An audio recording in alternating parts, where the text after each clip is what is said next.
Hey guys, so today I am doing a little bookshelf tour of my red shelf. So some of these books are a little old and some of these shelves are a little sparse, but I also have a lot of books on my Kindle or that I've gotten from my library. So these are not the only books that I've read, but they are the ones that I own that I've read. So I've never done a voiceover for a video, so hopefully it isn't too rough. But anyway, without further ado, here is my red bookshelf tour.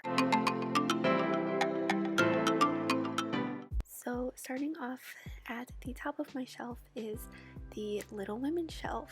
So I'm kind of cheating here. I have not read the movie companion yet or the pink cover, but I have read the blue 150th edition and the Little Women Time magazine that's underneath the pink one. So I just really wanted a shelf dedicated to Little Women because I absolutely love the story. So those two snuck their way on my red shelf even though I did not read them yet. So as you'll see with the rest of my shelves, I tried to do a little rainbow bookshelf kind of thing. So this is the light colors and they'll eventually get darker as we go down the shelves. So first I have my To All the Boys I've Loved Before series by Jenny Han. None of the covers for these actually match, which is really unfortunate. The first one I got at half-priced books and it was missing the dust jacket, and the second one I got at Barnes & Noble and it's the paperback because it was cheaper, and the third one I also got at half-price books, but this one had the dust jacket with it. So I really love this series. I think that it is just so cute and wholesome. Next, I have LA Candy by Lauren Conrad. I was obsessed with Lauren Conrad. Shout out to the Hills. And I really loved these books when I was younger.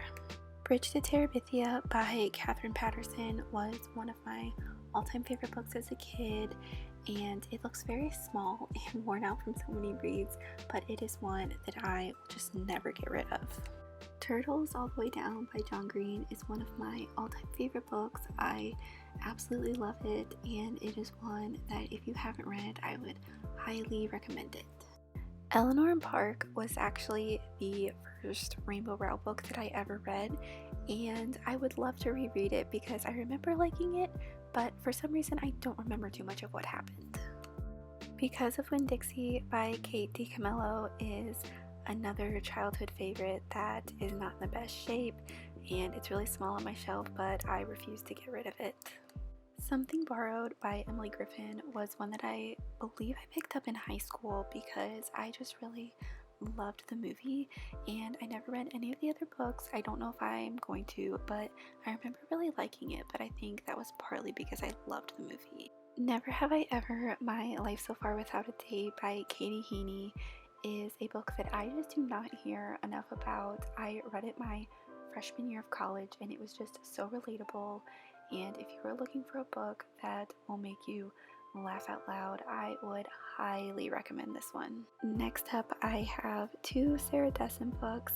Sarah Dessen was my favorite author as a middle schooler, and so the first one I have is Lock and Key, and the second book is This Lullaby, and you'll see some more Sarah Dessen sprinkled throughout, but like I said, she was a favorite, and I just love keeping these because of the memories that I have with them. This shelf is also where I keep my little Harry Potter magnetic bookmarks. I'm actually using my Ron one, so he's not here. The second shelf is where my books start getting a little more colorful. First, I have A Light Too Bright by Samuel Miller. This is actually one of my copies. The other one is signed, which is pretty cool. Daisy Jones and the Six by Taylor Jenkins Reid is a new favorite of mine. I really loved it, and I also don't know what it is, but I just really love this cover. 5 Feet Apart is another cover that I think is just absolutely stunning. I love the colors, and I bought this in preparation for the movie thinking the book came out first, but I found out that They actually were written at the same time, and so you don't really get any more insight into the characters because the book and the movie are identical. So that was a little bit of a disappointment, but I do love this cover, so it's one I love having on my shelf. Next up is Paper Towns by John Green. I absolutely love John Green. He is one of my favorite authors, and so he is one that you will see later on as well. The Statistical Probability of Love at First Sight by Jennifer E. Smith is a book that I've had for a while, and you can't tell in this frame, but oh my gosh, it is so water damaged. I do not know what happened. Luckily, the spine is okay, but the pages are just a disaster. Full Tilt by Emma Scott is one that I talked a lot about in my April wrap-up, so I don't have too much to say about it. But if you want to hear about it, you can check out that video, shameless plug. Dear John by Nicholas Sparks was another book that I bought in preparation for the movie. I used to always have to read the book first, and so I do wish that I had the normal cover and not the movie one, but I used to always want to get the movie one for some reason, and especially for this one, I thought it was really cool to have Channing Tatum on the cover.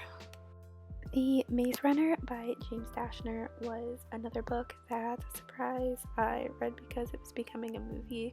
I heard that Dylan O'Brien was going to be in it and I was sold, and so I remember really liking it, but for whatever reason I did not continue on with the series, so I should keep a lookout at like Half Price Books to see if I can find the rest of the series because I am really curious where it went.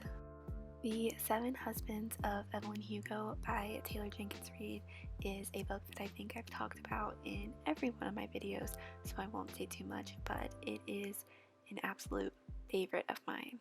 Next, I have Again But Better by Christine Riccio, the booktube queen herself. I loved following Christine's journey with writing this book and then getting to read it. It was so cool. She is a booktuber I've watched since high school, and so reading this was just the neatest experience. Plus, this book's signed, and so it is very special to me. The Last Song by Nicholas Sparks is another book to movie adaptation that I read. I promise that that is not all that I read when I was in high school, but this one's a little different because it's the same thing with 5 Feet Apart, where he wrote it for the movie, which is very odd to me. But luckily with this one, I do have this cover, which I think is really pretty, rather than the Miley and Liam movie cover, because wouldn't that just put a damper on things, being reminded of that breakup? I have another Sarah Dessen. This one is Dreamland, which is quite different from her other ones. This one is much darker than the other books I've read by her. I Was Here by Gail Forman is another book that's pretty dark, and I'll be honest, I completely forgot that Gail Forman was the one who wrote this until I started doing this bookshelf tour, so that's kind of embarrassing that I do not know my books as well as I thought I did. The Unhoneymooners by Christina Lauren is another one of my all-time favorite books. It was actually the first Christina Lauren that I have ever read, and I read it for the first time on the beach with my family, so it was the best time, and this is always my go-to recommendation. The Fault in Our Stars is another one of my all-time favorite books. It is my favorite John Green book, and it is probably one of the most reread books on this shelf. I absolutely love it so much. The Beginning of Everything by Robin Schneider is a book that I believe I read back in high school, so I don't remember too many details about it, but I do think that the cover is just so cute. I love the font and the little roller coaster. My last book on this shelf is The Hating Game by Sally Thorne. I absolutely love this. I thought it was so cute, and I was absolutely in love with Josh Templeman. I briefly wanted to mention my little angel that I keep on this shelf. So this is the Remembrance Willow Tree, and it was given to me by my co-workers when my grandpa passed away. So that was really thoughtful, and I'm so grateful for that gift, and I love keeping it on my shelf. I just think that it looks so nice with my books. I also tie this little handkerchief around my bookshelf. We use these at my friend Meredith's wedding to hold our flowers, and I just think that it looks so cute on my bookshelf. The third shelf is where it gets a little bit darker. These are my gray books that go into my navy books, so I usually keep those rocks right about there, but I'm going to move them because they will be in the way if I don't. The first book on this shelf is another copy of The Fault in Our Stars by John Green. This one is the collector's edition. Next, I have If I Stay by Gail Forman, which I do remember really liking, but I also have Where She Went by Gail Forman, which I remember loving even more, and I was really bummed that they didn't make this one into a movie because I did love it so much more, and I don't know why I still have that 20% sticker on there. Usually I rip those right off. Before I Fall by Lauren Oliver was one of my favorite books. I want to say back in high school. I weirdly enough haven't seen the movie, but I do remember really enjoying this book. Nevermore, The Trials of Morgan Crow by Jessica Townsend is a book that I got for $4.99, as you can tell, because that little sticker is not removable, which is really unfortunate, but this is still a really cute and fun middle grade, and I would highly recommend it. Will Grayson by John Green and David Levithan is a book that I read back when I was reading all of John Green's books for the first time, and I don't remember too many details about it other than that there are two boys named Will Grayson, so I should probably give this one another read sometime. Rules for Vanishing by Kate Alice Marshall is a very spooky book, and I think the cover is even creepy itself because when I first saw it, I thought that it was just some woods, and then when you look closely, you see that it's an outline of a girl, which is just terrifying. A Curse So Dark and Lonely by Bridget Kemmerer is a Beauty and the Beast retelling. I know that there is a second one that I have not been able to pick up yet, but I would be really interested in seeing where this series goes. The Unbecoming of Mara Dyer by Michelle Hodkin is the first book in the Mara Dyer trilogy. I don't own any of the other ones because I was kind of underwhelmed with this one. I thought it would be a lot scarier, but maybe someday I'll pick up the other ones. I would be curious to see what happens. Lastly, I have Girl Wash Your Face by Rachel Hollis. I have a pretty unpopular opinion with this book. I wasn't the biggest fan of it, but I do love how it looks on my shelf. I love the handwriting style font on the spine and on the cover, and I do have her second book, Girl Stop Apologizing, so I'm planning on reading that and seeing if it's any better than this one. Also on the shelf, I keep a picture of my boyfriend Mark and I. This one was taken back at our college where we met. My final shelf is filled with all of my black books. So starting off, I have the Twilight Saga by Stephanie Meyer. This is another series for me that does not match. I got the first two books in paperback, and then I got Eclipse and Breaking Dawn as they came out, and so the last two are hardcovers, and I would really like to reread these before Midnight Sun comes out, but they are pretty big, so I'm not sure if I'll get to that as much as I'd like to. And if you would like to know how old these are, take a look at that Target bargain sticker. That is ancient. Next, I have The Spectacular Now by Tim Tharp. So this is another book that high school Meredith decided to pick up the movie version instead of the original cover, which, you know, isn't surprising at this point. Next, I have 2/3 of the Fifth Wave trilogy by Rick Yancey. So I remember really loving the Fifth Wave, but I don't remember too much of what happens in the Infinite Sea, and so I do own the third one, but I would really like to reread these so I can remember everything when I jump back into the world. Next, I have more Lauren Conrad, Infamous, and The Fame Game. Gone Girl by Gillian Flynn is a book that my mom actually wanted to read first, and so we picked it up so we could both read it, and we did read it before the movie came out, and this book just absolutely floored me. I loved it. Lastly, I have Lock Every Door by Riley Sager. This is one that I mention a lot on my channel. I love it so much, and I really just love the cover. I think that it is so beautiful. I wasn't gonna go through the books at the bottom of my shelf, but I thought it could be kind of funny. These are the books that I usually kind of hide away, and when I go through them, you might see why.